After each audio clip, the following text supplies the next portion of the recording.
हमर दिल के घर उजाड़ के अपन घर बसलही। हमर दिल के घर उजाड़ के अपन घर बसलही। जो जो जोगे पगली तू प्यार के नाम हंसलही। जो जो जोगे पगली तू प्यार के नाम हंसलही। भाग के खुशी से खुश तू शादी के काट लके लही। भाग के खुशी से खुश तू शादी के काट लके लही। जो जो जोगे पगली तू प्यार के नाम हंसलही। जो जो जोगे पगली तू प्यार के नाम हंसलही। प्यार के नाम हंसलही। प्यार के नाम हंसलही। म्यूजिक बाय ओम शंकर जी बरसा पोखरविंदा। प्यार के नाम हंसलही। साथ छोड़े के बात करे छी बात में पछते बही। जब हमर याद एतो आँख से नूर बहे बही। जब हमर याद एतो पगली सुना है के साथ छोड़े के बात करे छी बात में पछते बही।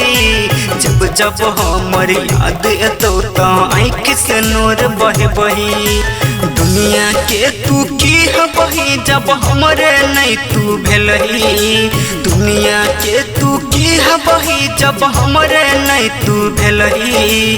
जो जो जोगे पगली तू प्यार के नाम हंसलही। जो जो जोगे पगली तू प्यार के नाम हंसलही।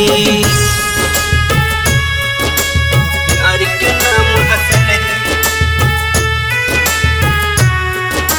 प्यार के नाम हंसलही।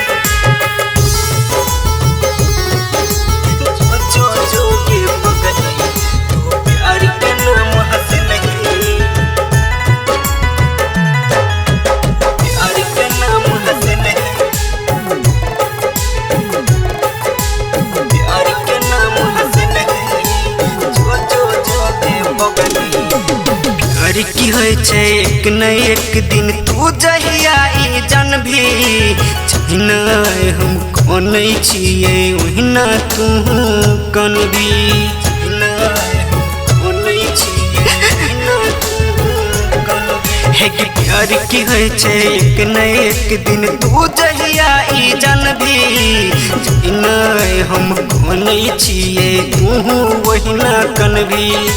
प्यारे लाल मुकेश भगत के मुँहे भर खसलही। प्यारे लाल रमन के तू मुँहे भर खसलही।